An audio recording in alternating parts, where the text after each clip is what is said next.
What is up, my peoples? What is up? What is crack-a-lacking? Folks, stream quality updated. What the hey? Anyway, let's just hope it's working. I don't know why. I just got a message that was just weird. Anyway, we're gonna do a quick Q&A today. Just got finished being late because Ken and Glenn decided to steal my spot. I don't know why they decided to steal my spot, but they stole my spot, and then so now we are back in action. Let me open up the old YouTube studio so I can get us to see the back end in case we're doing what we're supposed to be doing while we're doing it. And I don't really know why YouTube gave me a warning, but we'll see what happens. Hope it's all working fine. You guys let me know if the stream looks okay while I am pulling this up. But yeah, so we're going to do a quick Q&A. There are some things that happened during the week which are kind of cool. That'll be nice to speak on and sort of see what's happening there. And yeah, other than that, if you guys have any questions, of course, by all means, just drop them into the Chiznat and we can go from there. All right. First thing I want to do is give you guys a quick reminder. It looks fine. That next week Tuesday, hopefully all is good in the hood and everything comes out as directed, because I'm going to do, when I get my iPad connected to Final Cut Pro, I'm going to start from blank slate, right?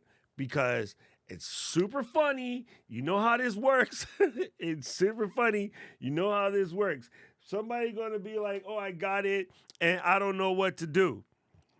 On Tuesday, okay? The app is going to come out on Tuesday, and somebody's going to come onto the internet. Maybe not here, because most of you guys know better, because you know I'll have a cow. But somebody's going to come on and be like, I just got Final Cut Pro for the iPad, and I don't know what to do. And the reason why I'm going to go ahead and laugh at that comment now is because neither will any of us. We're all getting it on the same day. Nobody has a head start, okay? So everybody will be starting from ground freaking zero on Tuesday, and so will I. But I'm the idiot that will do it live and make a fool out of myself in public, so that way you guys can learn. Okay? So next Tuesday, if you happen to have an iPad, bring it to class. Come Tuesday, we're going to do some things. I was having a conversation with my homeboy Jeff yesterday, and Jeff actually gave me a pretty decent idea. So sometime between now and Tuesday, I will collect a bunch of links from Pexels for video clips for you to pre-download, and I'm going to put them in the show link for next Tuesday. So that way you can download them and have them ready on your iPad. And in which case, we will be able to work together because you'll have the same clips I'm going to have. Okay, so I watch this be wrong. Is it wrong? No, it's right. Oh my God, it's right. Pump it up. All right, cool. So this is going to be 6 days from now, Monday, May the 23rd at 8 a.m. We're going to do hands-on with Final Cut Pro for the iPad. And I'm going to suggest you have your iPad ready. You have Final Cut pre-installed. That first month is free, okay? So nobody can be, I don't have $5. If you don't have $5, ask Paul. Paul can loan you $5. But the first month is free, so everybody can get in, and we're going to build some stuff, right? And then I'm going to highly suggest you also have, so you ready, I'm going to also suggest you have a 60-second to 90-second reel so that you can get real. Get what I said? No, I'm sorry. I'm sorry. I didn't mean it. You're going to have a 90-second reel that we can use, because I want you to be able to walk away with something that you can post and be like, yo, success, right? So it's one thing to edit the clips that we're going to pull from online, which, again, I will set up and have that ready. But it's another thing to have something that you can actually edit that's going to benefit you. So whether that's a reel, a TikTok, a Instagram, or whatever, just have that ready, because then maybe we can figure all this stuff out at the same time. So that's next Tuesday. I'm so excited. I'm having a hard time waiting. I don't know about you, Beto, but I'm having a hard time waiting. And I keep just looking at stuff and like hoping that, they'll change their mind and let it go early. Dang it. Land. There you go. What? There it is. It wouldn't land in the middle. It was slightly weighted to one side because of the size of Beto's melon there. Can I borrow an iPad? That's super funny. Here you go. I wonder. Okay, don't tell nobody I said this. All right, just don't tell nobody I said this. Last week, Matthew did a cool stream, and he went and got a iPad so that he can do this because his channel is very Final Cut focused, right? I would guarantee you there will be a bunch of YouTube creators who go to the Apple Store and get the iPad Pro to do their thing and return it. I know, right? It's kind of crazy. It's kind of silly, but I guarantee you that's what people are going to do. They do it already for new Mac reviews, right? A lot of the guys that be talking spicy in the Mac reviews about they bought 6 of these so they can show you all the different models, they don't keep them. And that's dirty, but you can tell because they're all the refurbishes that are out the first week that refurbs come out. Now, what you could do, I'll be changing the time zone. Let us get it earlier. Oh, I wonder. Before, sometimes that would work, but then there's certain things that they release on the global, drop. So yeah, I wonder if you switch it to Australia, that puts you in a day earlier. Oh, Jeff, you're giving me ideas, El Jefe. You're giving me ideas. Oh, and it's funny. I don't know if you heard that, but I was talking to Jeff, a buddy of mine, and we were talking about, so we all have the same footage to edit. That was Jeff's idea. So I'm going to go find some stuff, just pick some things. Maybe Paul and Luis and I can figure it out together. We're going to have some clips ready. I'm going to put them in the description down here on this master video channel right here. And in the description down here, I'll have a link for a bunch of videos that you can download, and then you'll be good to go. So, yes, you can't use a 2018 iPad anyway. I don't think. If I remember correctly, you can't use a 2018 iPad anyway. So I think you'd be butt out. Let's double check that. See, now that we're here, and since D.A. Brown is here, let's ask. Let's see, apple.com/iPad. Final Cut Pro and Logic for the iPad.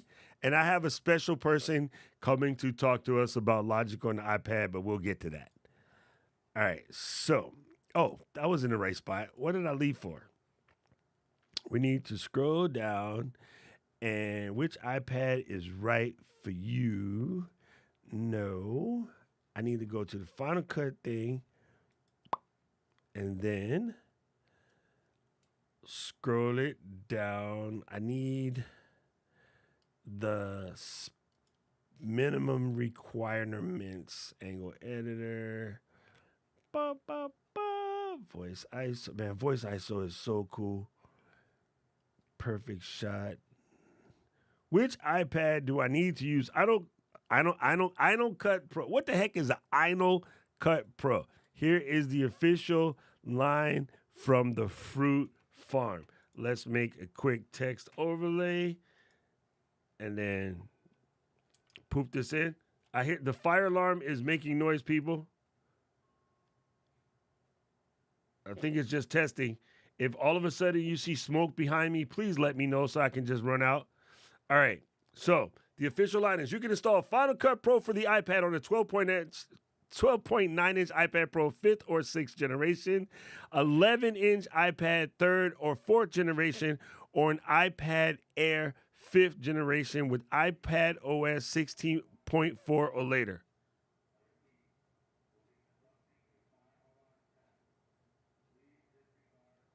Okay, it's just a fire alarm test. All right, good. I'm not trying to like have to haul ass out of here because I gotta grab my Sonys and my Insta 360s and my notebook. I'm good. Everything else can burn. Oh, maybe I should grab the Synology as well. That might be an important one. Oh, wait, that's a lot to carry. That Synology might be important to grab because that's 48 terabytes of my life. Um, I see Technicom. We just had this conversation. I'm gonna, I'm gonna try not. I'm trying to be nice and not make fun of you, but we just had this conversation. Let's go back. It's a great question, by the way. It's a great question. But everybody on the planet, okay? Jeff Greenberg, who's in the chat, is a world class editor and a world class editing teacher. But next Tuesday, he will be just as dumb as Luis Vega when it comes to using Final Cut Pro on the iPad.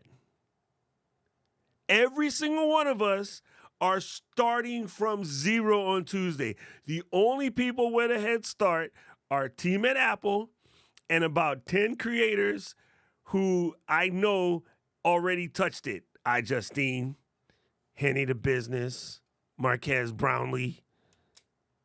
Those folks I know touched it already because I talked to one of them.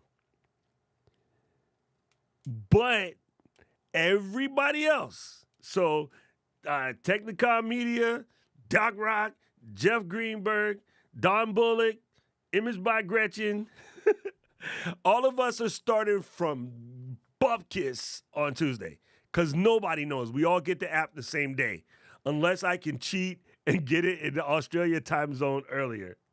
Oh, okay. So you missed it. Yeah. We all coming from Jump Street. So yeah, I think that's good.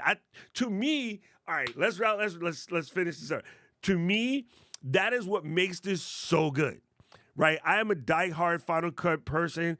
I've been a Final Cut instructor for years. I've worked at Apple, but I think what makes this so intriguing is people who would not have had the ability to edit before can jump in now and they don't have to worry about I'm coming from nothing. I'm starting right here. I also think it opens up editing to a whole different set of clientele, a whole different set of people. I think it has leveled the playing field, right? I think when you walk, to me, I came from, and Jeff mentioned something good yesterday. Where's my buddy? Where's my buddy? There's my buddy right there. Jeff and I were talking. He didn't even offer me a glass of whiskey, which is kind of rude. But Jeff and I were talking yesterday, and he brought up something to myself and my nephew Kazuma yesterday. He brought up something that is such a valuable lesson in this. If we're starting next week, Kazuma has just his chance to be as good as or better than both of us. And he is literally one of the best editing teachers in the planet because he's going to be starting with no concept of cutting tape. That sounds crazy. But Kaz is going to have no concept of cutting tape. Jeff and I are of a certain vintage. We had black and white TV. We started cutting on actual tape. And for that reason, it actually makes editing more complicated because we have the previous baggage of the previous form of art. All of you guys starting brand new, like maybe from next Tuesday forward, you guys are in the best position because you come with zero baggage, zero expectations, zero, why doesn't this do the way I wanted to do it? Because you don't know what way you want to do it. You're starting from bupkis. So I think you guys are in a better position than even an old cranky curmudgeon like myself. You're in a much better Wait, you get it. It just didn't sound right. Shut up, Luis. uh, yes, yes. So that I think that in a way it's dope because we all are starting at this level where we can do things, that's sort of different. I would tell you right now, Premix 3 is hands down a much better interface than the Rodecaster Pro. Point blank in the story, hands down. And you know me, I love my Rode gear. The built-in noise stuff inside the Mix Pre is unfadable. And your chain inside the Mix 3 is already flawless from the gate. Yeah, there you go. Don, we're at 8 o'clock. Let's see, go back here. Where I was. Well, 8 o'clock my time. I don't know what time where you live. It's 8 a.m. my time. It's not even a class, dude. We don't even know. We just started from jump. We all just going to get in and press all the buttons together so that we can all figure this mess out together. We're going to family figure it out. That's how we do things. We climb in this party together. Yes. If you are an absolute beginner, does editing with FCP on the iPad make sense? 100%. I think it's better. I tell my friends, my family, my community, forget you ever heard the word iMovie. Don't even touch it. I tell everybody, skip iMovie right out the gate. I think Jeff disagrees with me on that. I think he say get in where you fit in. But the reason why I say skip iMovie, because everything you learn in iMovie, you practically have to learn 90% of it all over again, because very little of it translates to an app like Final Cut, Premiere, DaVinci, Avid Media Composer, whatever. I think, honestly, you should go straight to Final Cut. And the cool thing about starting with the iPad is it's $5, right? It's $50 a year. That is one of the cheapest things in the game. Even CapCut, which is free, if you buy the CapCut subscription, I think it's $9 a month. So yeah, to me, I think it's the best. Boom. Oh, Don used to cut actual film. Fam, that's where you slice the celluloid, put the Kapton tape, put the two pieces together. Yeah, that's a whole different game right there. Boom. Man, Joe, I just said this in a reel, so I don't know if you watched my reel or you just think like me. There has definitely never been a better time to jump into the creator and the video space. So good now. Dude, with things like the Insta360 X3 for shooting, a camera that you don't even have to point. You just have to put it up in a general direction. The camera, the color quality that we're pulling out of iPhones. An iPad Pro is going to be able to shoot ProRes, words, which just means massively incredible audio. I was joking around with my buddy Jeff yesterday, and I'm going to show you guys the type of stuff I used to carry around, right? I used to carry around this here, basically on my shoulders, two handles. When it's off this sled here, there's a gigantic set of shoulder pads that would clink to it, and then there's two handles for the back. And that's like 45 pounds of obnoxiousness. And we are at a point right now where we can shoot damn near that quality out of this. I mean, the lenses and stuff are different. Some of the digital day for night features are different. But I can shoot raw video out of this. I can shoot raw video right out of here. You know what I'm saying? That camera was 8-bit raw. This is 10-bit raw, right? Not that makes any sense to you guys. But yeah, we are in a whole, man, my shoulder just started hurting thinking about having to carry around the Dragon. The Dragon was stupid. My back used to hurt.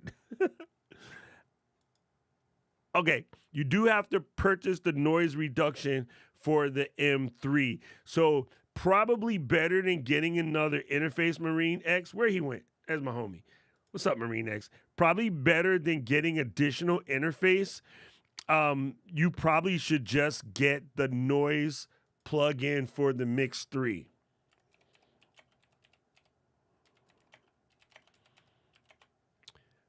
Jeff, do you know of any cool videos or whatever breakdowns on that? Mix Pre 3. That's what I want to say. My when my dad passed away, my brother kept the Mix 3. Basically, he said, "Oh, well, you got this, and this. I'm gonna keep the Mix Pre 3." And I was like, "Oh, okay." So my brother June stole it. I can go get it, but uh, he has it. Okay, here it is. Here it is on the Sound Devices website. Bum, bum, bum, bum. Here you go. Sound Devices website.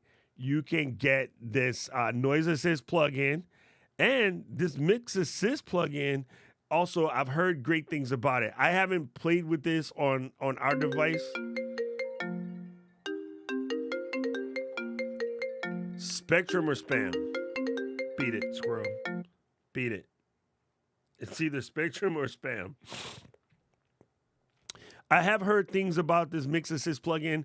I haven't played with it, but in a way, it's designed to automatically help you get your levels right because I think DaVinci just added this. There's a way to tag audio so that when you drop it into your editor, some of the editors are already figuring out what the mix levels are. So yeah, or you can download demonstration waves of the noise assist here. But I listened to it yesterday when I was talking with Jeff. He has a fan like right above his head, and you can't hear any of that.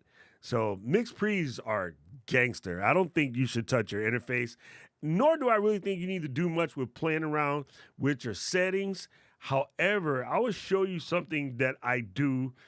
I don't do it live. I do it just to show how to do this. But there's going to make some noise, but I'll show you guys in real time sort of a trick that I do. So let me duplicate this. Wait for this guy to open. It's open now. I am going to... All right, so this is an application called Ulian Loudness Meter. Right now it's not on because in order for it to be on, I have to... in order for this to be on, I have to use audio hijack, okay? However, what you can do is record a test audio real quick, right? So since I know my settings haven't really changed, I can grab a quick piece of test audio that I had earlier today, and I can just drop it on this file. Okay, so it's going to analyze it real quick. These are the exact same settings that I used to record a podcast just a little bit ago, right? So I know that the audio is basically the same as what you're hearing right now. So the reason why I use this app is to check to make sure that my loudness is coming in at a very particular clip. Knowing that, see, yeah, this was actually a little quiet. I would have wanted to hit at around negative 23, and I want this to be around negative 16. But I'm in a range that's clean enough for me to go ahead and do any adjustments or edits or changes, right? Everything in here is right around in that negative 23 sort of pickup. So when I open this up in my editing program to finalize or whatever, it's very easy for me to normalize this using my limiter to the right level. And I think what a lot of people misconstrue, and this is a very complicated thing I will not do to you guys today, people often, let me move this. People often confuse loudness with volume or loudness with levels. They are not the same thing.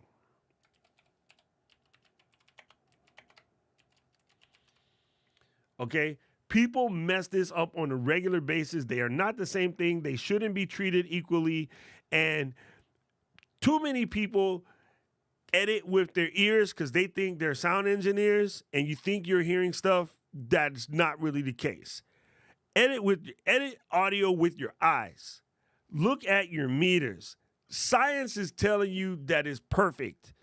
So a lot of you guys are tripping on your audio when there's nothing really wrong, okay? And I think it's also funny because I listen to some people like real in the Ecamm community, especially talking about their audio and what they heard and this kind of noise and that kind of noise. And I watch sports or news or whatever on a daily basis, and they're outside on the curb in the middle of traffic, trucks driving around, kids screaming in the background, birds chirping, and nobody cares. That's called nat sound. Sometimes you need some nat sound so you don't sound like you're in a anechoic chamber. You don't want to be in an anechoic chamber. It sounds horrible, and it'll also make you nauseous. So yeah, I think you just test your audio, record pieces, listen to them, figure out what your output needs to be, and set it up and forget it. Like don't mess that at all.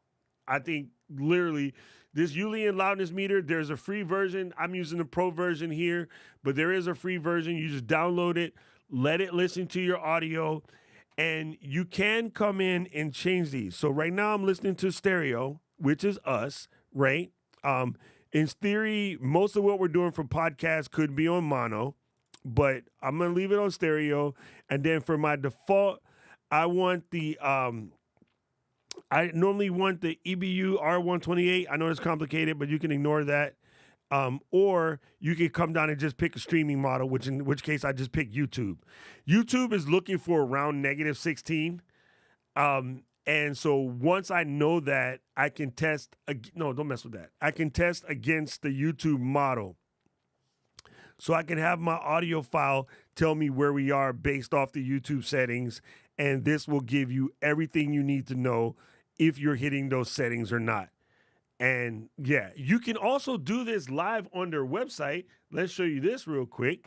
If I come over here and I go to Ulean, Lean, loudness meter, I'm going to select online tools.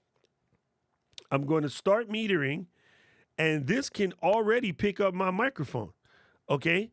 So now we're getting a live action of my microphone. So first of all, I want negative, and then I want short-term LUFS, right?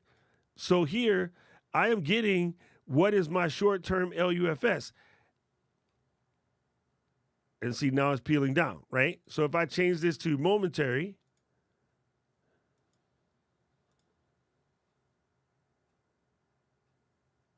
that bottom line, that's my noise floor.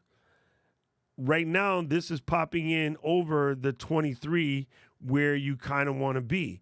But you know what I'm saying? So if you're here, if you're just kissing the bottom of this, you are perfectly fine.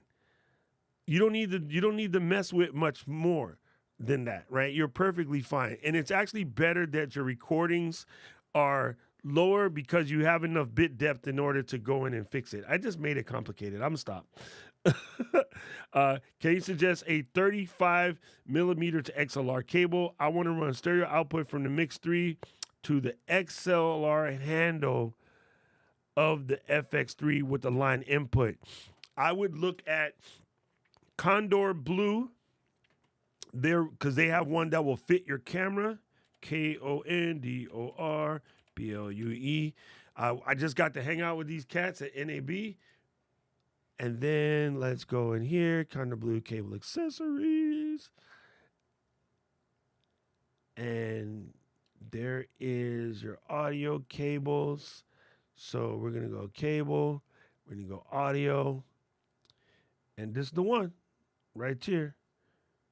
Right? Wait, let me think. My brain's got to work. Oh, yeah, you need this one. You want XLR 3.5 millimeter mini TRS till XLR Malay. And then they got them in different colors and things like that. But these guys make a good cable. So does Canary, but the Canary one will cost you a grip. Condor Blue, for their price and stuff, I think you can kind of trust what these guys are doing. They're a really good company. They're nice people. I like the fact that you can get these in colors now. They have Gerald Undone purple and I Justine pink. So they just came out with red cables during NAB. If you're in that game plan. But yeah, I would check Condor Blue, and this is the link to their site. I don't have an affiliate with them or anything like that. I just think that they are the bomb ski. Let me pop that in here. and then bam, those guys will be your friend. All right, let's scroll. Boom, boom, boom. Where do we go? Damn, I was way back. That means I was talking too much because I was way back in the comments. Dude, me, Yvette, you and me both, Miss Lady Girl. Yeah, you have a child that weighs less than a red camera did. Uh, boom, boom, boom. Oh, you did? Yeah, so you just got to play with that, man. I think you're squared away. I think you just really need to dial that in. I wouldn't mess with that. Um, Air conditioner fan, all of, yeah, there you go. There you go. How do you feel about using DaVinci Resolve and DaVinci Fairlight for audio with Ecamm? How do you feel about a setup for a newbie versus FCP Pro? Well, funny you should say that because I've been bugging my buddy Jeff to come in and make some DaVinci retitles. Okay, I'm done today. I am done. I'm leaving because I cannot talk. So, Carol, meet my homie Jeff, right? Yesterday, we were legit talking about how to make some DaVinci Resolve resources for you. I am dyed in the wool FCP. I've messed with Resolve a couple of times. Primarily, what my dad and I were using it for, we were just using it for the color correction side of it and not using the rest. I haven't messed with it since all the new updates come out. I can't properly speak on that without just making up stuff whole cloth. So I can't really give you any advice on that. I will say that a large portion of the creator community is all in on the Venture Resolve. And again, look around the web, man. There are guarantee you there's some great tutorials out there. And anything you see Jeff talking about Resolve, you should watch because his sessions at NAB were insane. People were all about that. So yeah. Man, we were just talking about this yesterday too. I need something when I play my board because I can hear if he's hitting the keyboard keys. SM7B, period. It's the reason why you see it in so many things. The other one that works really well, and nobody wants to hear this because it ain't cute. Here we go. I reach into my bag of tricks. Voila. The ZF1 handles adjustable good for righties or lefties. And with the replay button, every single shot, each and every shot goes back to the same location. Sorry, this is a different movie. The reason why this has always been in the play is because the noise rejection is insane.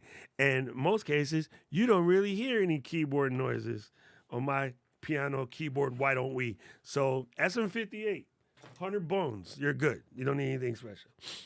SM7B will be better, right? SM57 will be fantastic, but you don't really need anything special.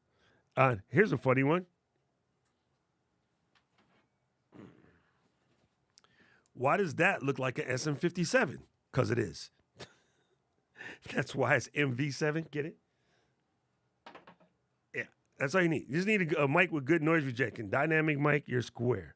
Ba, ba, ba, ba. It's real time. It is real time. Okay.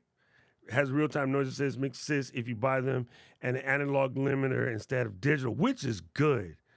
You know, it does have effects, but what? Okay, let's ask the question: what effects are you looking for? Like, what effects do you need? I do have built-in effects. I don't use them. You rarely. You guys never hear me talking like this in the stream because I'm not doing a gaming stream. I'm not a child. Nor do I use this effect ever because Timberland is one of my favorite music producers, but Timberland, Missy Elliott, understand, he from Virginia. I'm not. I never do things like this because I don't think I'm Jimmy Fallon's karaoke boombox show. And I never use this effect because, well, it's stupid. And I never use this effect because it sounds just like this effect. Or this effect, they're basically the same. And I never use this effect here because I'm not a freaking robot. The one thing I do use is because I say words I shouldn't say. That's it. I mean, like, yeah, those effects aren't even that cute. Like, I don't know, just me. It's just me. I don't think they're necessary. If I was going to do something like that, rather than change to a noisier interface, maybe I would buy a sound trigger board. There's a bunch of them on the market. Sound 360s. Yeah, there's a bunch of them on the market. So you could do something like that. You can just route your audio with audio hijack through a DAW, and you have everything. You have every plugin known to man, every VST plugin.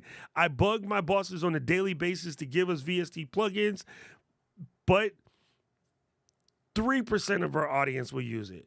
The majority of our audience are muggles like Gretchen, and she's never going to use a VST plugin. And so, yeah. Do I wish my car got 100 miles to the gallon? Yes, but it doesn't. Why? Because it's electric. No, it's just, yeah, the manufacturers, they're going to go for what pleases the best of the audience. So, yeah. What is your elevator pitch to convince people they need to do video for their brand or business? It's simple. Either they do it or they don't. And if they don't, I'm cool with letting them suffer now. I used to bust my ass trying to convince people. If they don't understand by now that there's kind of no way to survive in business without video unless you're selling drugs, I just stopped trying to convince them now. I gave up on them. I work with the people that really want to get there because, yeah, it is one of those things. At this game, at this late stage in the game, it's still a perfect time to get in. But if they don't get in, bro, it's crazy. It's crazy. There's only one HDMI input. There's one HDMI input. The other one is an HDMI pass-through.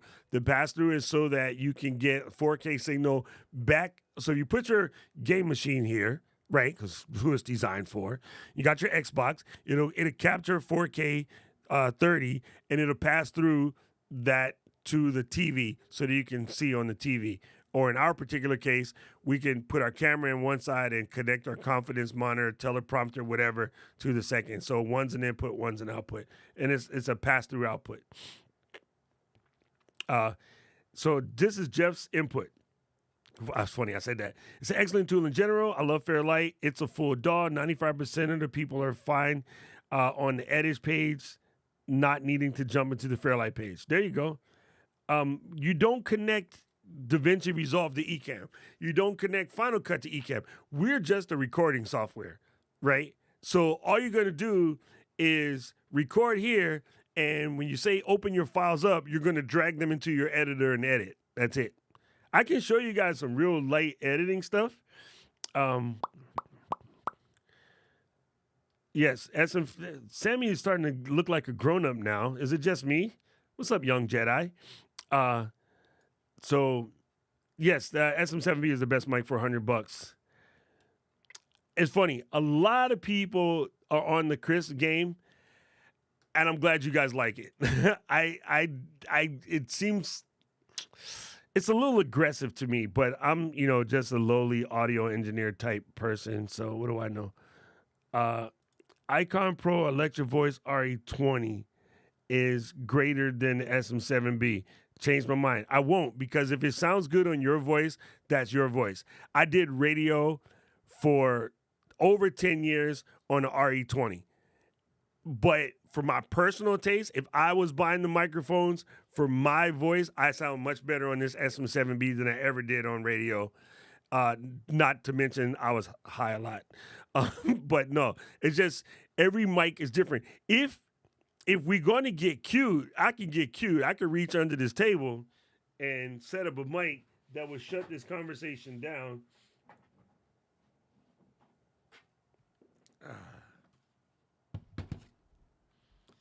This will make my SM7B sound like biscuits.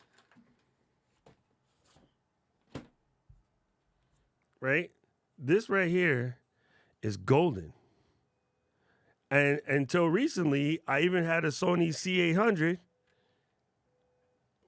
which I would show you old podcasts when I used to record my podcast with a Sony C800 because I could.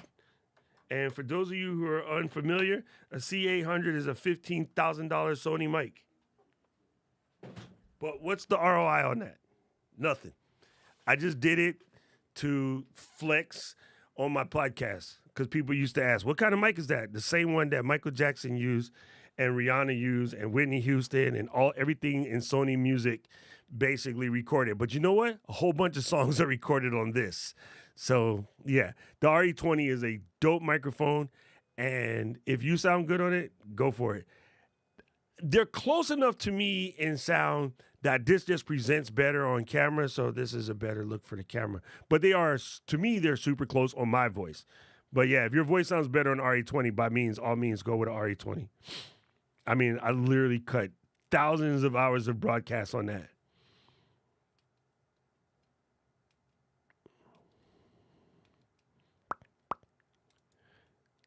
This is exactly why we don't have it in there. It is a good question, Joe. It is 100% a good question. Here, let's show rather than tell. Let me see. What's the best app to do this in? GarageBand. I don't have GarageBand. Okay, let's do this in Final Cut. Man, listen, stop testing the fire alarm. It works. Jesus, criminy.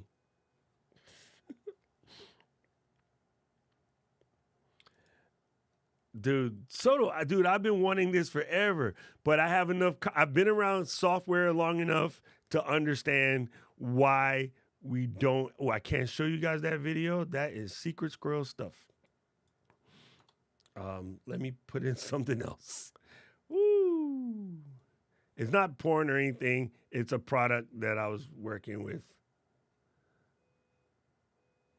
All right, let me just come here. I'm going to do this. Switch this to Final Cut. All right, so I'm going to give you a prime example. Let me embiggen some things so that you can see. I'm going to blade that there. And blade this here. We're going to skip all the rest of it because not important. Right? And then I'm going to embiggen the timeline so you guys can see. All right. So all of these waveform down here, right? In general, well, I had that on for way too long. If I were to look down here under audio plugins and go to all, at the bottom here, you'll see like I have a, what's the word I'm looking for? I have a compressor here known as a Tokyo Dream Nova. That is a VST plugin. There's myriad ones of them out there, but this particular plugin allows me to use a compressor that's a little bit different from what's built into the standard issue like Mac compressor, right? So all of these things in here that say AU something, AU something, AU something, all of these guys are Apple audio units.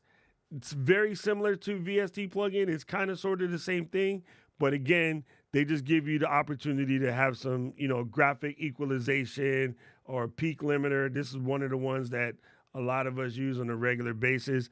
This limiter is a little bit different from the one that's built in, but you can come in here and you can build, your attack time. You can set your release time. You can set your pre-gain. I normally don't use this audio unit one. I use the limiter that's built in. But yeah, that's all it is. It's just a type of plugin similar to old school Photoshop plugins. But yes, Virtual Studio plugin is basically what it is. And yeah. But again, one of the reasons why we haven't put it in Ecamm, because the minute we give it in there, even though all of us audio people ask for it, the minute we put it in there, we become the tech support, right? This morning, I jumped off the stream to basically go show one of our customers how to use their Rodecaster Pro. The reality of it is they should be calling Rode support, but people don't do that. They call Ecamm support and Because people always say, oh, Ecamm is not working with my Rodecaster Pro. What should I do? Because they know that we answer back. They know that our community is very active. They know that our tech support team is relatively quick. So people ask the question of the support people that will answer you. When I worked at the Apple Genius Bar, same thing. Majority of my time was answering HP printer questions or Sony camera questions or Canon camera questions when everybody was trying to connect it to iMovie, and they're not Apple-made iMovie, right? We made Mac OS. I can't tell you how to run your well, I could because I was a nerd. You know what I'm saying? So they came to us because we were literally there.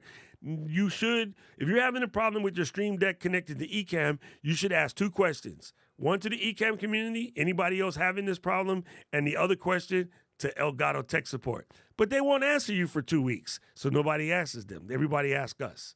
It's really weird thing about how this works, but that's the problem. Even though it seems very easy, that's part of the problem when you make software is generating tech support issues for yourself, especially when you have a small team. And prime example, not that I won't answer you, Matt, but prime example. When is Rode going to update the Rodecaster 2 for musicians that they showed us in law? I don't know. I got friends at Rode, really close friends at Rode, but they're not going to tell me. But this is agreed, Matt. You're right. They are behind. They should have done this eons ago. They told us when the Rodecaster Pro 2 came out, there would be some musicians features. They still not really there. So yes, but you know what I'm saying? Like that's exactly why. And again, I'm in this case, I'm not even at Ecamm. I'm in my mode. I'm in the doc mode, but still, right? You see what I mean? Like, I would have answered Matt anyway because Matt's my friend, but that's just the kind of questions that comes up.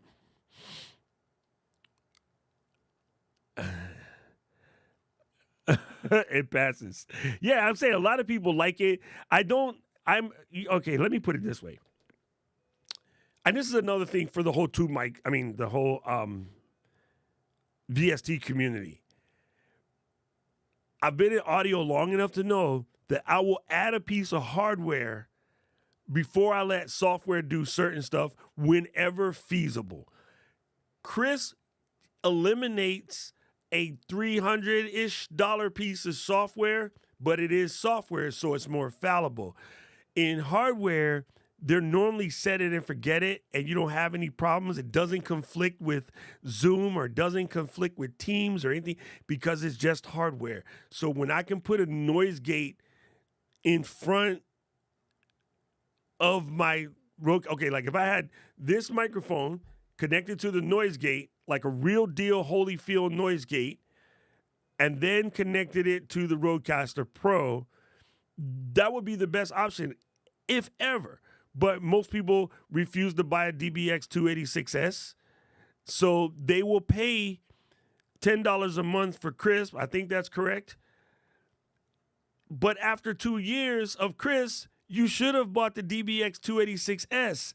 The one that I have is almost 30 years old, and it still works. So it looks cheaper to buy Crisp. If I remember correct, it's $9 a month. I might be wrong. But a real deal noise gate like a DBX 286S or Art, whatever, like you walk to your Guitar Center and buy an actual noise gate with actual knobs that will outperform Crisp any day, it's a better option. But most people just refuse to do that because, they think it's something to learn. It's actually easier because there's only like 2 or 3 knobs. There's your threshold, there's how much noise to cut out, there's attack and release. No, just me. I'm a weirdo. I'm not talking to you, Siri. What did Valerie say that was nice to Matt? Oh, you just said hi, laugh to Matt. Oh, Matt, don't listen to Valerie. She's a troublemaker. I'm joking. I'm joking. Could you host at your home studio? Because obviously all the dope toys are available. Yeah, I wish, but I'm going to Boston. They got better food. Yes, I could answer Canon questions. I was a Canon shooter until 2015, 16. Yeah, I was a Canon shooter all the way up until then. DBX 286 is amazing. Yes, can you tell them again, Sammy? Like literally, it's $8 a month on yearly. So same thing. Still, after 2 years, you legit should have bought an actual hardware noise gate. And some of you, looking at Luis and Paul, you're about to hit your second year. So you should have just bought the actual piece of hardware. Just saying. Just saying. Hi, Carol. That's me again. Can you do an example of a solo podcast setup with the guest option with Ecamm scenes? Yeah, it's simple. I'm doing it right now. I'll show you in 2 seconds. Can SCSI cables be plugged into a Thunderbolt port? Got to get your Quark Express files off of a Newly cartridge. Funny thing you should say that because UTAP is actually eSCSI is built into the Thunderbolt bus. So, in theory, yes, because eSCSI and UTAP, which is basically the modern rendition of SCSI, is built into the Thunderbolt protocol. So, I know you're joking, Rich, but in theory, yes, absolutely. Actually, no. I take it. Nope. I'm not going to let you slide that. You can try all of these shits to me, but you do know I'm a professional. I can't grab my Furman real quick. A DBX 286S is about this thick and about this wide. Perfectly mountable right underneath your desk. It weighs about a pound. You can stick it up there with double stick tape. It would never be seen and in nobody's way. And so, no, that excuse won't fly. It was a cute one, though. I'm going to let you have it. Right? Even the U87 on the DBX is good. I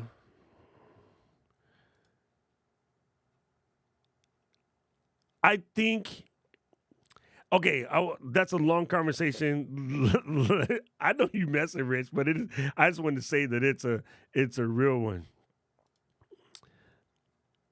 See? Yeah, see, use that. Why do you still use Chris? I don't even understand.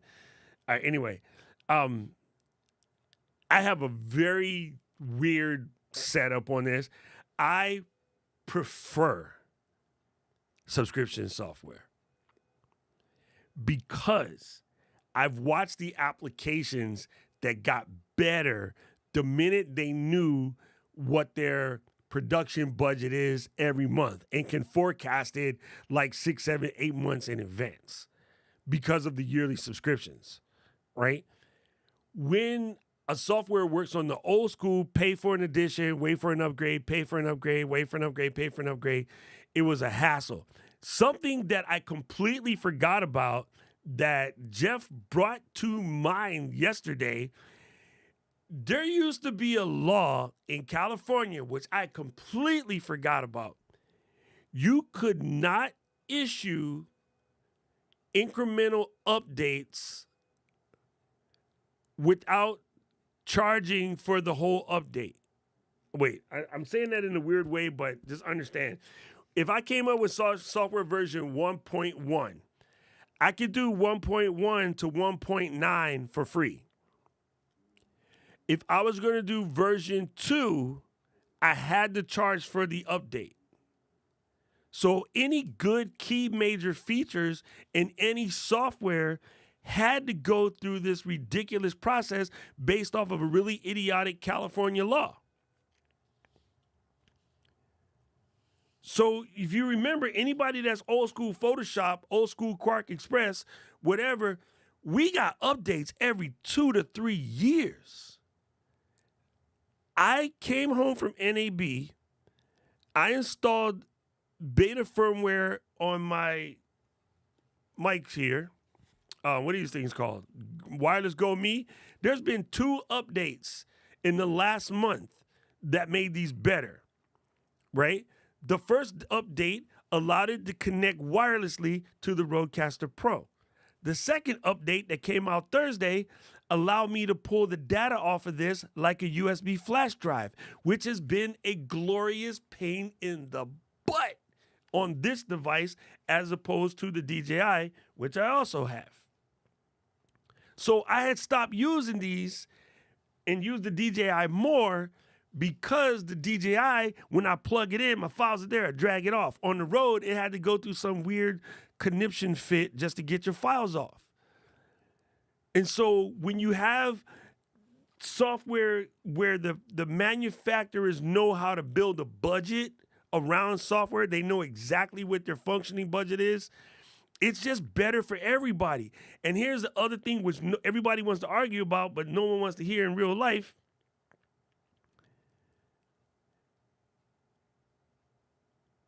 If you're a type of person, I'll use Keely an example. This is not her example, but she's a kind of an example. Don't at me, Keels.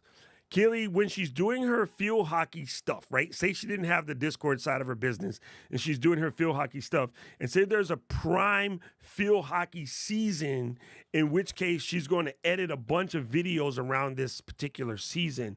She could pay for Final Cut Pro on the iPad, for instance, for the 8 months season of field hockey or the 6 month season of field hockey. When she's not doing that and not making content at the level where she needs to be on the road, traveling, do whatever, she can keep them monies. So she could turn in $5 a month for 8 months and for 4 months not spend that. But when she needs it back, turn it back on. You know, pandemic comes up and breaks the ability to play for like a whole year. You know what she has to do? Turn off the subscription and not pay for it and save money. And then when the pandemic allows you to play again, turn back on the $5 subscription and you're back at it. It's actually a better thing, but everybody loves to freak out and panic because companies need to make money.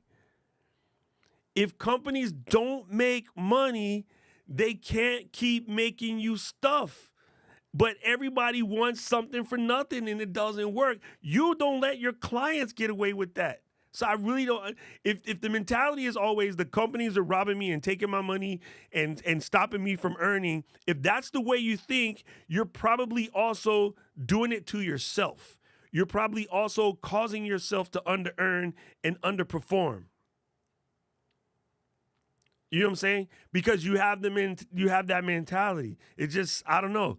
Like, to me, when I see something new and I really, really want it, like I do not need a ZVE1. And I am not on the I really want it. But if I was on the I really, really want it, I would go do something real quick to earn that and then get it paid for. Because I don't pay for any of this stuff. Clients do. That's what you do client work for, regardless of what your business is. And if you're just doing this as a hobby, hey, that's a whole different conversation. Don't buy nothing until you absolutely need it. But if you're doing this as a business, this is a business expense anyway. It's all write-offable. Beto, I tell you, I have my cover, and I love it.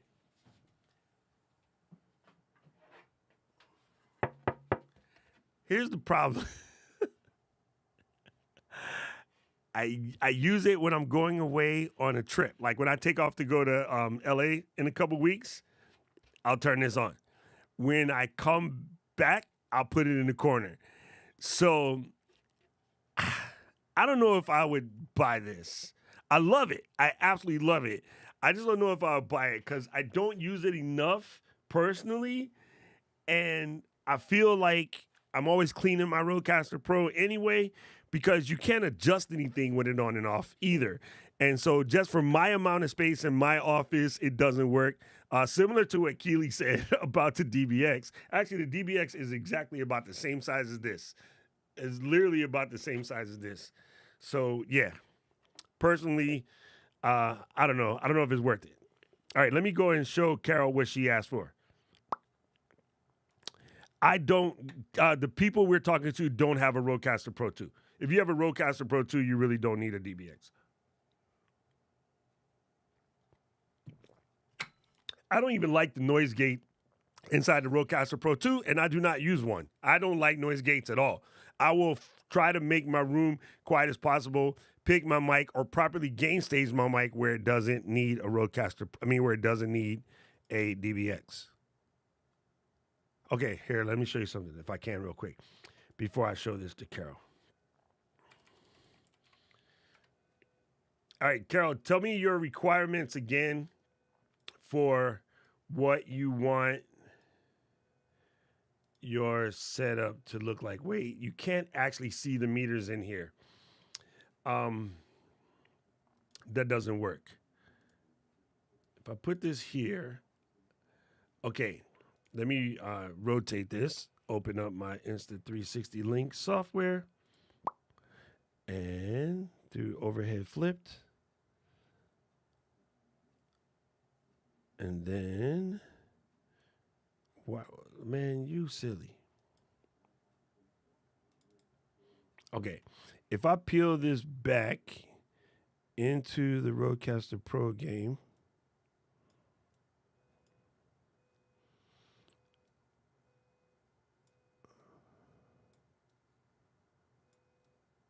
oh, I see. You want to be goofy today. All right, look at the Rodecaster Pro meter when I stop talking. Nothing is moving. My gain stage is perfectly set. There is not a warble. There is not a blink. There is not a twizzle. It's dead silent.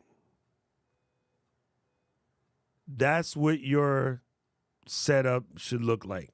Your setup should look like when you stop talking, there's not even a flicker. If there's a minor flicker, you can get away with that. But you don't want any flicker if possible. And if you have no flicker, your setup is golden. Let me add one more thing to this mix.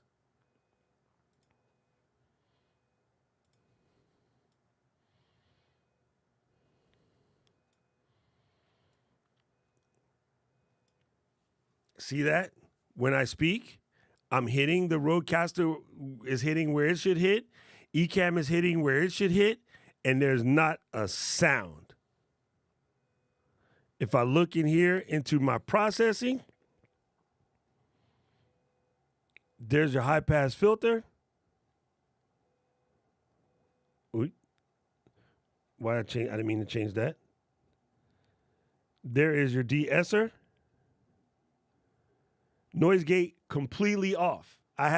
You can't tell because of my monitor, but my noise gate is not even on.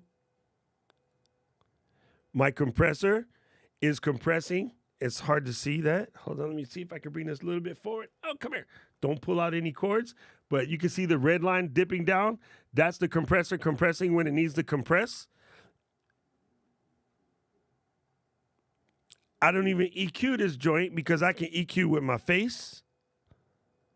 And then there's my oral exciter. And then I got my padding set to normal.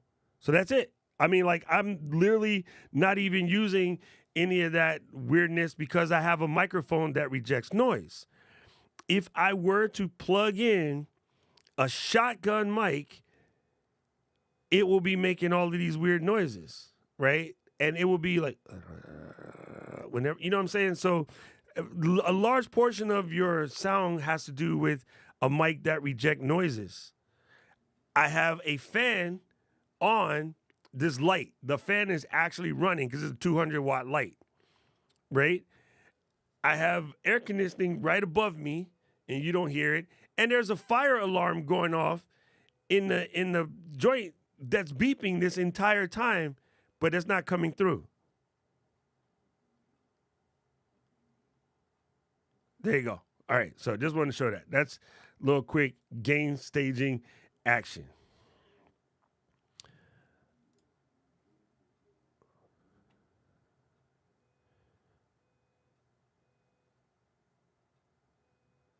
There you go. I think, good to know, Sammy. Good to know. Thank you.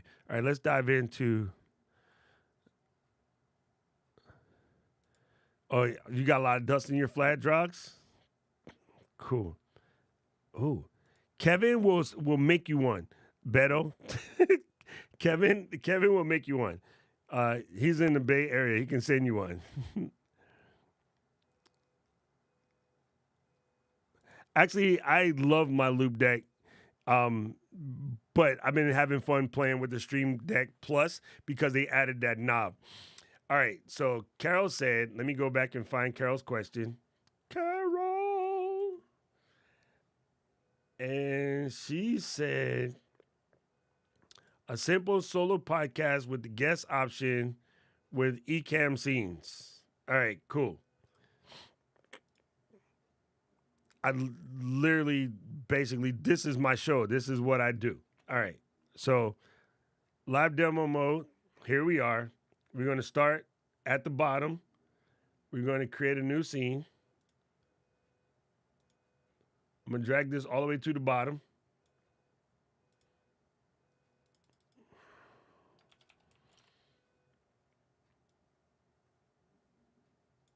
There it is. All right. Your new scene will start out like this, or your new scene will start out like this. I never use this camera. Why? Because that's why. So if you ask me, you're going to get it my way. If you don't like my way, ask somebody else. I'm not even trying to be a goofball. That's just how I do it. This is how I do it, okay? So I start with blank. I never use this camera. This camera to me is whack. Start with blank. Then I put down a background. Okay? In my particular case, I have a background PNG JPEG that looks like this. In your setup, it's going to show up in showing current scenes. I don't want that. I bring it to showing background. Now it's always in the background. Then I put on a camera, pop it in the middle. Whole scene is done. Scene 1. Boom. Come down to scene 2. So duplicate the whole scene, shrink the camera, switch it to whatever shape you want. My shape tends to be squircle, and place it right about here. It's actually good if you find the half line and embiggen it just a little bit more, you should be able to do that. Okay? So I hunt until I find the blue line. I push it all the way to the top. This is just me. You do whatever you want. It's your show. Damn it, stay there. Okay. This finger, option key. Drag over. Bam. Guest camera is done. That fast. Guest 1. Okay? So I got the host camera. I got the guest camera. I'm done. That's it. You need 2 scenes.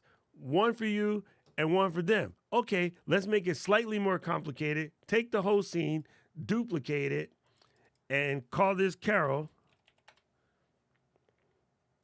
Sorry, I typed this capital A. Call this Carol, and then switch it to Carol.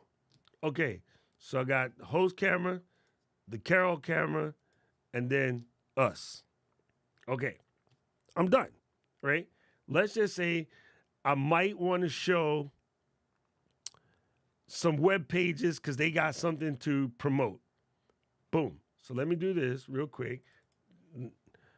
Host plus guest. I'm going to duplicate that. And I'm going to do HG browser. All right. So take the host camera, unembiggen it. Take the guest camera, line it up with the host camera, and then unembiggen that too. Okay, they're exactly the same. Boom. Grab a screen share. Put it right there, embiggen it. Go to the browser, and let's go to here, back to the top. Oi! The mouse is still freaking out. There we go. Sorry, my scroll wheel does weird things like that. I'm just going to come here and I'm going to select Google Chrome. Done. Okay, so now I got the host, the guest, and the browser, right? Let's just suppose the guest is going to bring me a keynote. So I'm going to copy this and I'm going to do HG key note.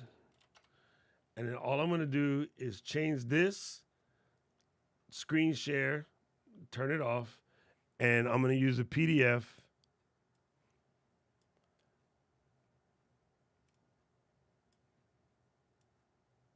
for my keynote.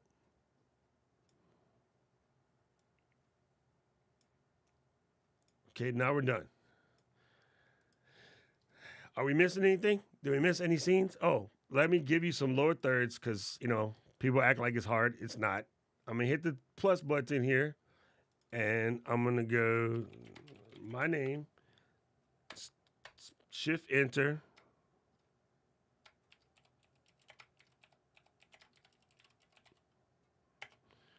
Pipe, wrong.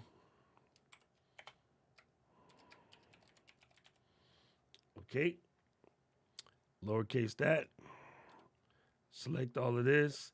If that's a 72, drop it down by a size. And I personally switch it to skinnier looking letters, right? And take that one, put it on regular, that one on bold, and then boom, I add that. Okay, so now I'm gonna add a border because I'm Doc. I gotta have a border. It's just me.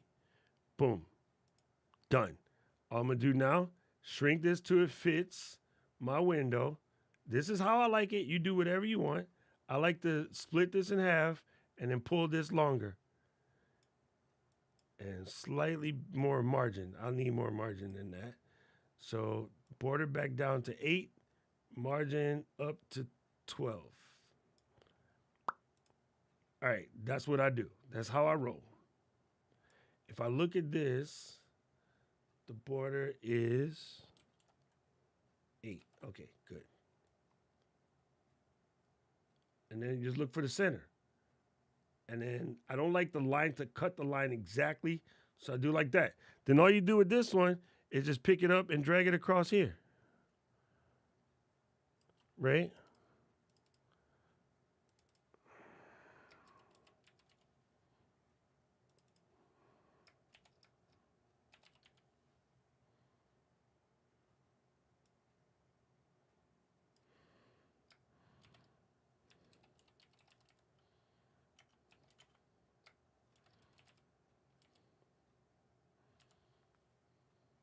Should learn how to spell, Doc.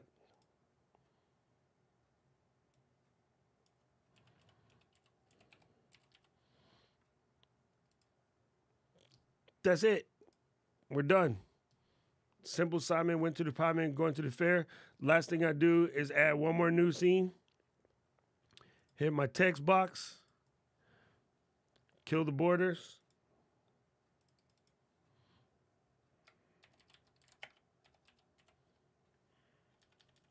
I have really fat fingers.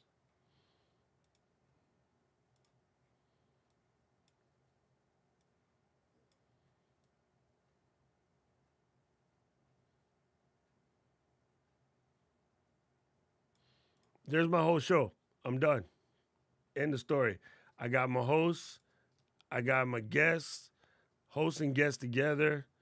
Host and guests to show something in the browser. Host and guests to show something in the keynote. And then that.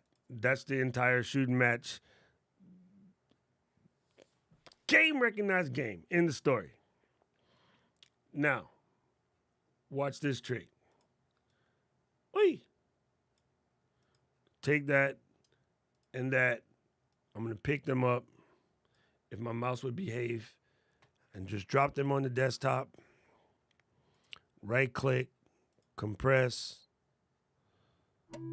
zip file. Get these icons off my desktop because I don't like crap on my desktop. And then that is it. I'm going to do this real quick. You off camera, 1 second, because you guys will need to see my secret scroll passwords.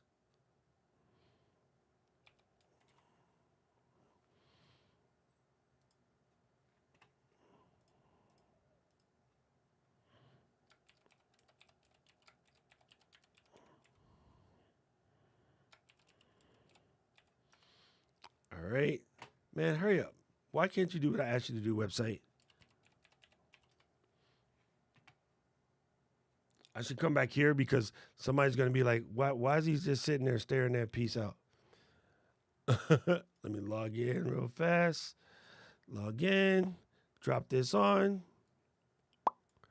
Eeny, meeny, miny, mo. It's twirling, twirling, twirling. All right, it's uploading. It takes 40. It's 40 megs, so it should be really quick because I have fast internet. I'm just going to paste the link in. You can download it and muck with it from there. But it's so easy. And this is funny because, again, this is my personal thoughts on it. This is not what everybody else thinks. This is what I think. Everybody wants us to have templates. I do not want us to ever smell a template. And I keep hearing from everybody why we should, and I get it, but I just don't want that. And I'll tell you why. I'm a weird person, and I am opinionated, but when I see a Restream show, I know for a fact it's a Restream show. When I see a StreamYard show, I know it's a StreamYard show. Why? Because people just use the templates, and they never change anything else. So the template is dope because it's easy, but it makes it lazy. And then people would just leave it at that. And then everybody would say, well, I don't want to use Ecamm because all the shows look the same. No one has ever said that about us because we don't have any templates. Never. Never, never, never. If I were going to use my DBX 286 with the Rodecaster Pro, I would connect it in front of the Rodecaster Pro. Yes, Rodecaster does have a built-in head noise gate, but me too, I prefer the Raw Dog solution. So yes, it has to go in front of the RCP. I know that question was before, but I might have missed it. So I'm just making sure. Man, Matthew, can you say it again for the people in the back?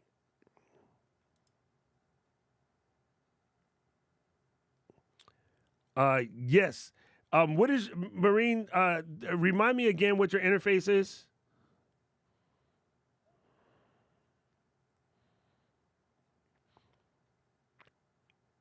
I use profiles. I just couldn't switch live.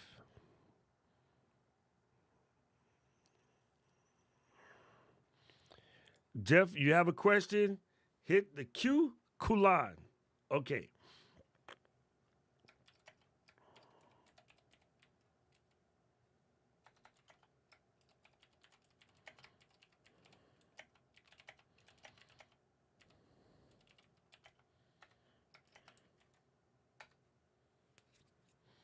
Oh, dang it, Jeff. You can't do that to me. All right, anyway. So there is a zip file of this doohickey right here that I just did. And yeah, Marine X, what is your audio setup again? I just want to double check, make sure we get you covered. Okay, so if you look here on my screen, you see that I have this. I normally have system audio uninstalled because I don't need it. Mac Studio with a Motu. Oh yeah, that's right. Mix Pre. Hello. Yes, so you need system audio. So here, let's do this real quick. Let's go to AUD. Nope, that's not how you spell. Man, Jeff just messed me up. and now I'm laughing to myself. But yeah, here we go. All right, so let's go to this browser. And I need to take this screen share right here. I'm gonna show you, this is really cool, right? I'm gonna pick this guy up and I'm gonna press, let's see, eeny, meeny, miny, mo. Why is it? Oh, because that's the real one. You are so lame. All right, let me pick this up. I'm gonna X that, come over to the browser, and then paste it back in.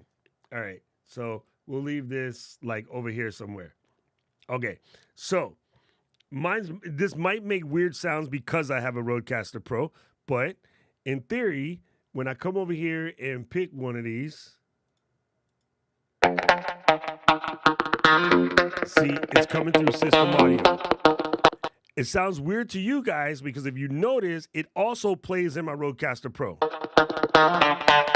So what I have to do is mute it in the Rodecaster Pro, and then you guys can hear it.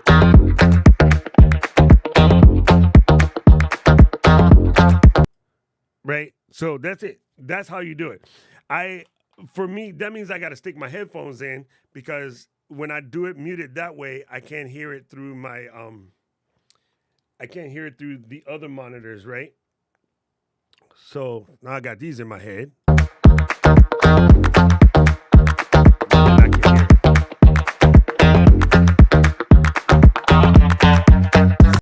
So yeah, if somebody is live reacting to stuff, I don't know what that means. I think I know what it means, but yeah. Let's say you're watching a clip of somebody being an a-hole and you want to see like you're live reacting to it. They can already hear you on the mic. I'm trying to figure out what they're live reacting to because they would have to be coming in from somewhere different where you hear them in yeah, I'm confused.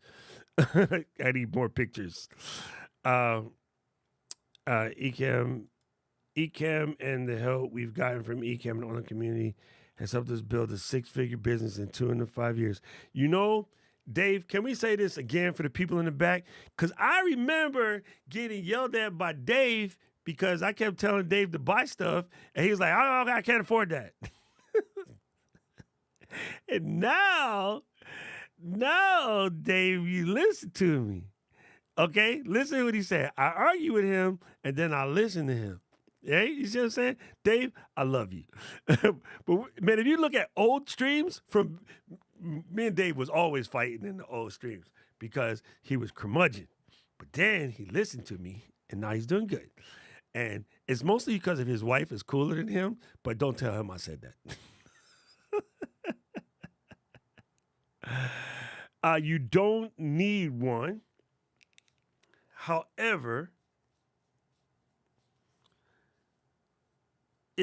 to me it's easier. You don't need one, but to me it's easier. I'm starting to get to the point where I have a love-hate relationships with cam links. Oh yeah, if you already have built-in loopback, then yeah, you're in the same boat. So you don't need to use system audio. I actually normally uninstall this system audio plugin, which I don't think I could do live. I normally uninstall the system audio plugin. I had to install it to show it to somebody, but yeah, normally I go straight up here and do one of these. I'm gonna see if I can do it live. It might break stuff.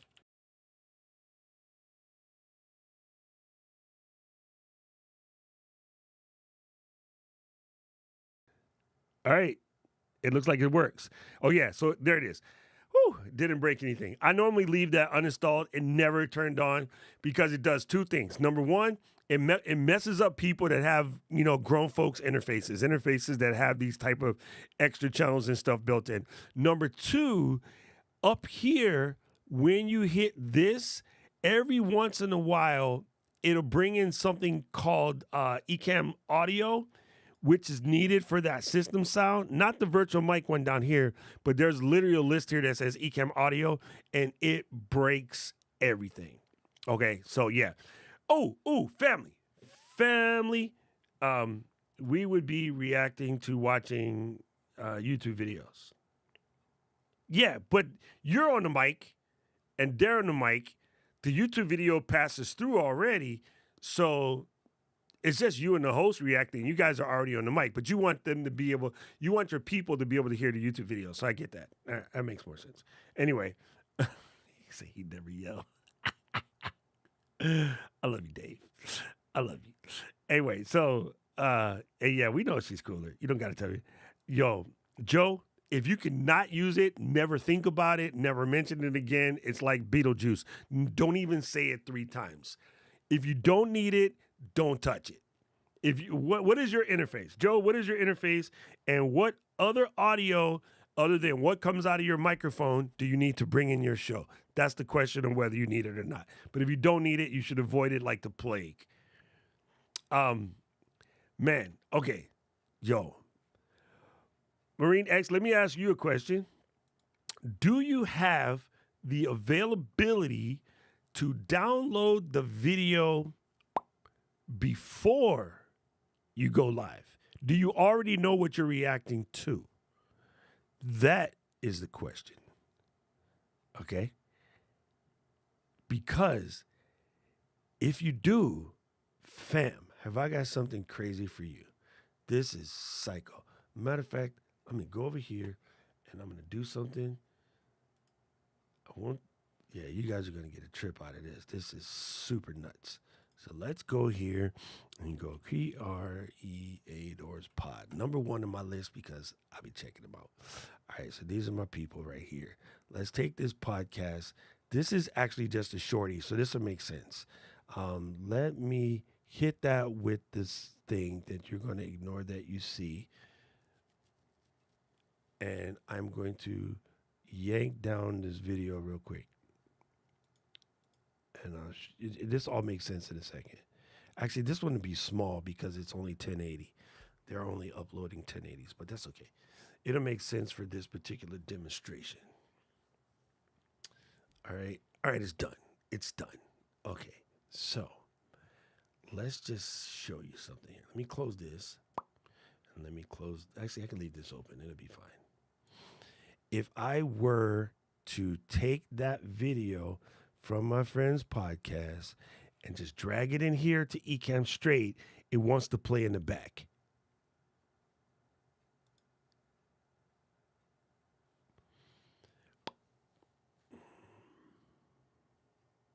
Wow, that's taking a long time.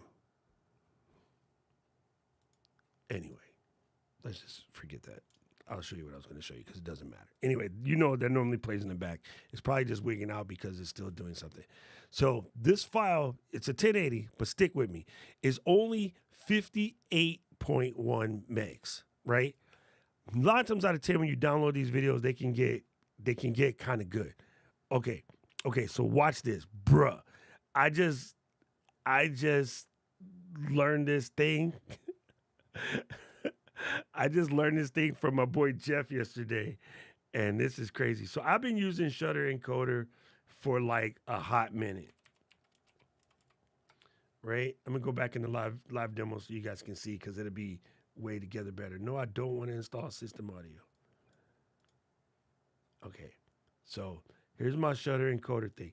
So what I was doing in the past is taking this, dropping it onto here, clicking this, coming down to VP9. I have whole tutorials on this on the channel, selecting WebM, and then go ahead and processing this video.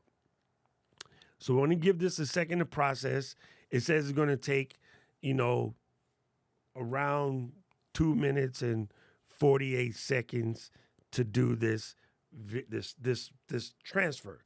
So what's cool for Marine X, because he can already download these clips ahead of his show, you can just throw them all in here at one time and then just straight compress them with VP9. It will take this file that's roughly 60 megabytes and it's going to make it smaller. But I learned something even more stupid than that yesterday. So let me let this thing finish, and then I'm going to show you. And you guys, so Luis, Paul, I told you yesterday, I'm going to show you something mind-blowing. This is that something. It is crazy. It is so crazy. Let me check on you guys while we're doing this. Thank you, Paul. This is the link right here. That is the WebM. Shutter Encoder is free. It's an amazing tool. I finally come to the understanding why they again, talking to my buddy Jeff, why Shutter Encoder is free. Because some of those plugins or that they have in this list, because they give you access to everything under the sun, some of those would require licensing, but because they're doing it free and they're actually using the plugins directly from the people without modifying it, it doesn't require licensing. This is going to blow your mind. It's even more crazy. It's more crazy. I don't want to know nothing about these dancers and this falling money. Sound like a place I used to work. Yo, this is bananas. Oh, so check this out. I can actually save time because while you're running Shutter Encoder, if you press the gray button, you'll get another copy of Shutter Encoder. So I forgot about that. Okay, so watch. This time, I'm going to take that video of Keely, guys, and drop it in here. But when I select my thing, I'm going to select H.265. And then I'm going to come over here. I'm going to go to this quality. Instead of these variable bit rate, you got constant bit rate, and then I'm going to do continuous quality. Continuous quality. Okay, so this video is a 1080, so I can leave it at 23. If I wanted it to be 4K, I might change it to 28 or whatever. 18 is still good. It will look gorgeous. But since it's a 1080, I'm going to leave it at 23. My audio bit rate, I'm going to leave at 256. Knowing this way it was captured, it's probably at 192, but that's fine. Then I just need to come down here into advanced, and don't know why this works. We haven't figured this out. We're going to go to force preset, and under force preset, I'm going to go to ultra fast. Okay? So let me run through those settings again. You're going to press where this says VBR up here. You're going to press it till you get CQ, continuous quality. You're going to set a quality number of either 23 or 28, basically 1080 or 4K, right? And then you're going to select ultra fast. Now, what that means, right? Fam, if you back in the day when you had your Blu-ray, right? Your Blu-rays were coming in at somewhere between 28 and 50 as far as the bit rate. Most DVDs are somewhere between, say, 18 and 23. Nobody ever complained about DVDs, but we got actual people in all streaming softwares complaining why they can't do, 1080 60 or 4K 60 because they think frames per second has to do with video quality, and it doesn't. I just watched Guardians of the Galaxy in the theater, and it was freaking amazing. It's 24 frames per second, people. Every freaking movie you've ever watched at the theater is primarily in 24 frames a second, with the exception of the slow motion sequences, which they ramp up, but it is eventually conformed back to 24 frames a second. So many people are just tripping. I don't know why they tripping, but that's just how folks be. So anyway, let me show you this real quick here. Okay, so the WebM file that we created with the first copy of Shutter Encoder is actually bigger than the compressed video, but this copy will be psycho. So let me start this. And it's making a new file. It says it's going to take 1 minute and 10 seconds, which is already crazy. So yeah, anyway, most people, they don't understand that frames per second has nothing to do with quality. The reason why gamers want 60 frames per second is because of the high motion. It will cause less motion blur, and they think it makes it easier for them to shoot. It doesn't make the picture look any better. You can get full-on dope quality picture at 24 frames a second. And you do it every time you go to the movie theater. And you watch it on the biggest damn screen known to man at IMAX and the whole 9 yards. But people somehow, especially streamers, have it in their head that 60 frames per second somehow makes your video look better. And it just doesn't do that, which is just borderline stupid. Anyway, so it's almost done. We're at 90-something%. Okay, so this particular video, you'll see the original video was at 58 megabytes. This video right here, drums please, it cuts it down to half. It's at like 30 megabytes, right?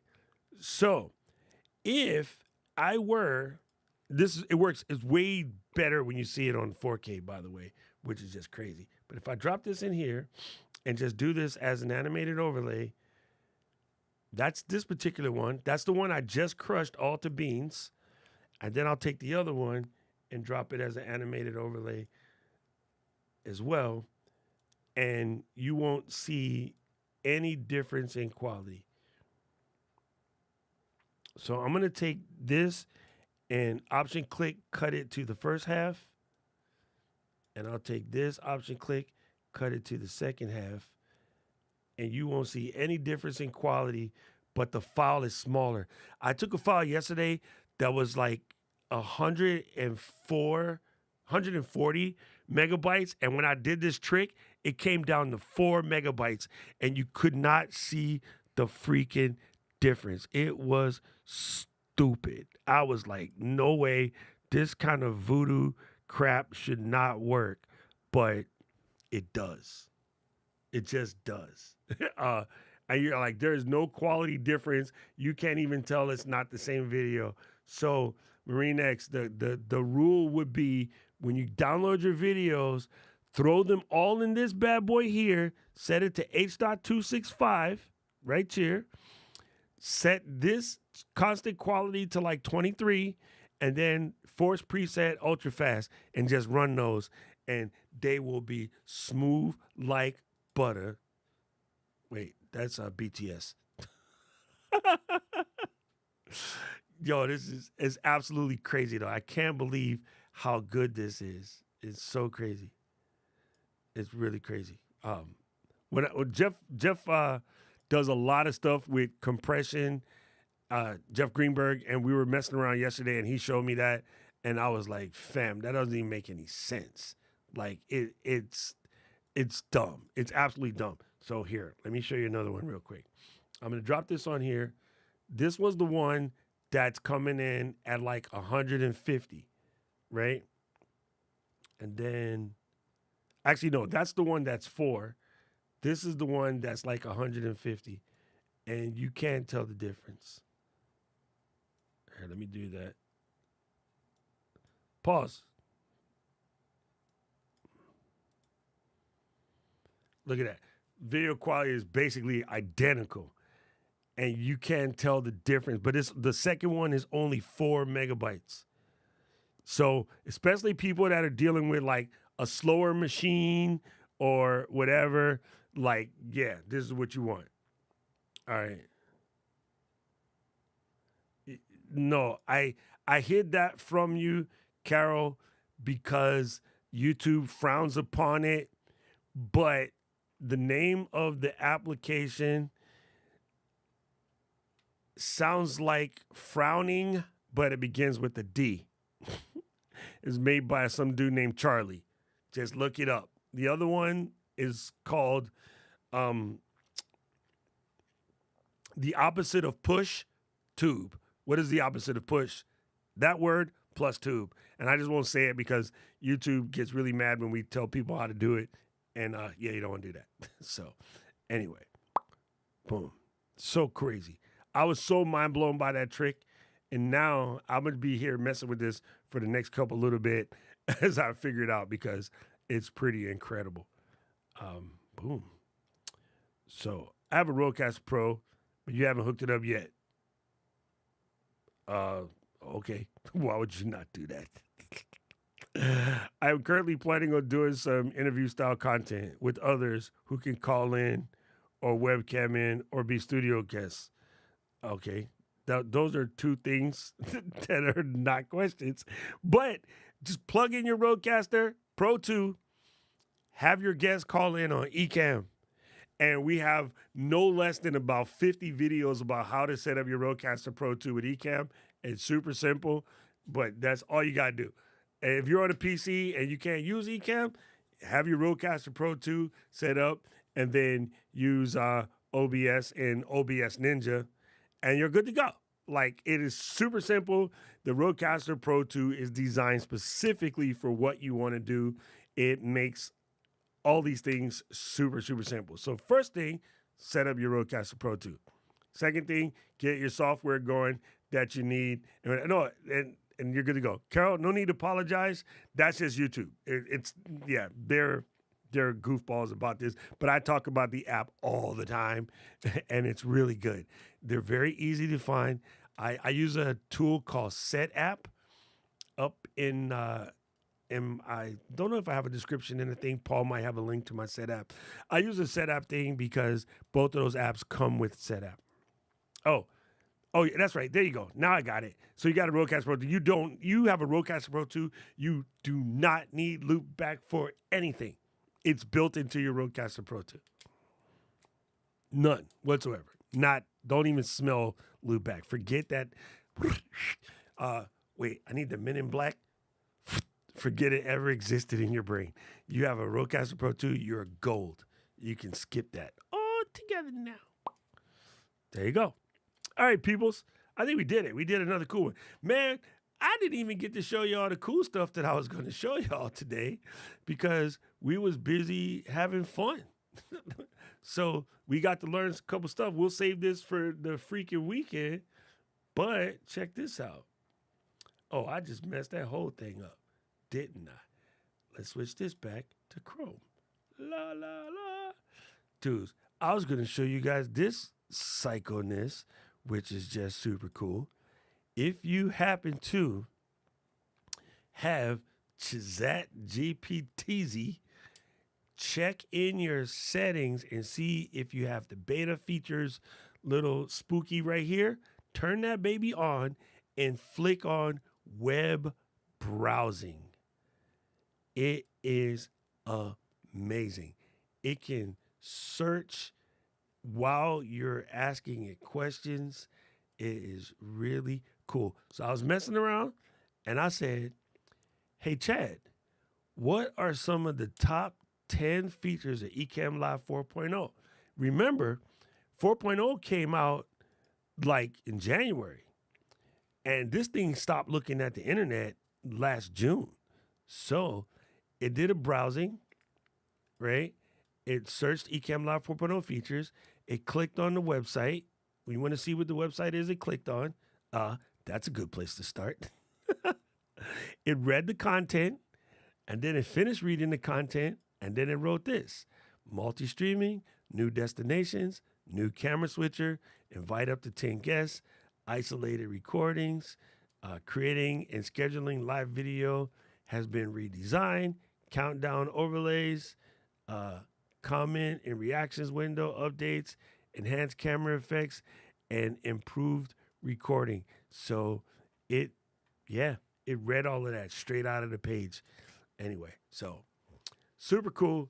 And I guess we'll talk about it on the weekend because we got busy doing podcast kind things. And Carol, did you download the link? I sent you the link. Did you download it?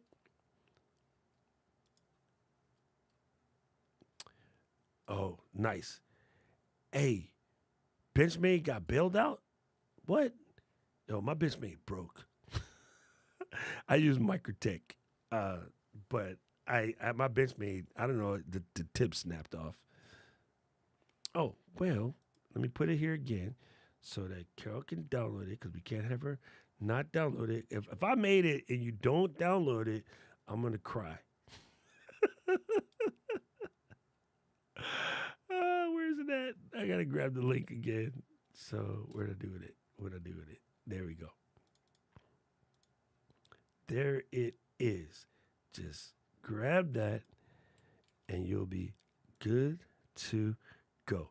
I will place it in here again just in case so that way Paul can remember to copy it and stick it in the description. But there it is. You're in there like swimwear.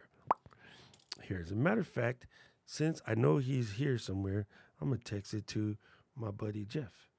Now, the background might be missing. You can stick in whatever background you want. Uh-oh, here comes the alarm again. Yeah, the background might be missing, and then you just have to do that. And the other thing, the fonts might be off, but you just adjust them to whatever you want. Montserrat is a good, easy to read, clean as all heck font. So those tools will be squared away. It doesn't support sending funds. There you go, Kevin. There you go.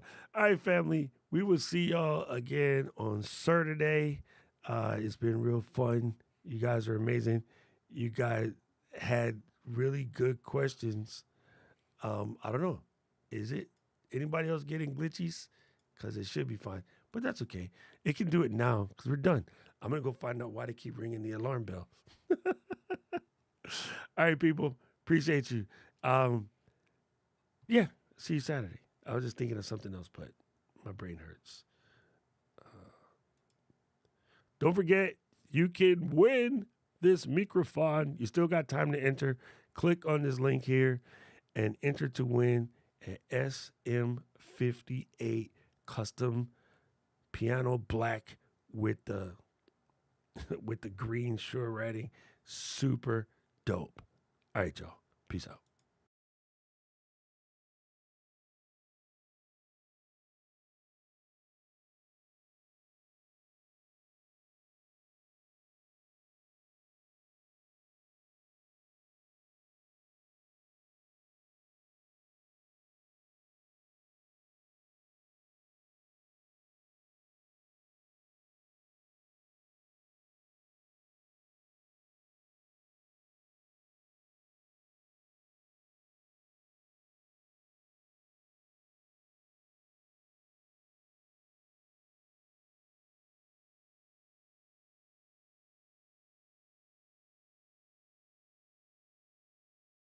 City of mine, how I love, how